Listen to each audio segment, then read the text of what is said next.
बिस्मिल्लाहिर्रहमानिर्रहीम। अस्सलाम वालेकुम नाज़रीन। सेवन शरीफ में दरगाह लाल शहबाज कलंदर बंद होने के खिलाफ अलामती भूख हड़ताली कैंप कायम करके एक एहतजाजी मुजाहरा किया गया।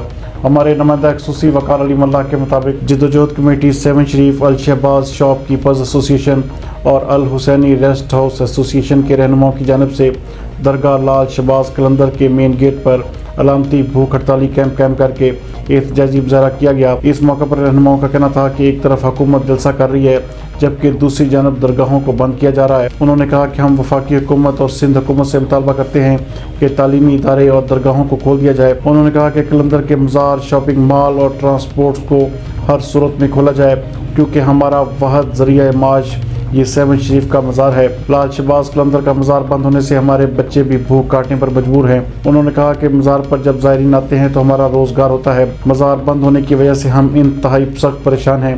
उन्होंने कहा कि कलंदर लाल शहबाज का मज़ार बंद होने से हम दुकानों के किराए तक अदा नहीं कर सकते। हम वज़ीर आला सिंध सैयद मुराद अली शाह, चीफ एडमिनिस्ट्रेटर महकमा औकाफ, चीफ जस्टिस ऑफ पाकिस्तान से मुतालबा करते हैं कि 7 में हज़रत लाल शहबाज कलंदर के मज़ार को SOPs के तहत खोलने के फौरी अहकाम जारी किए जाएँ।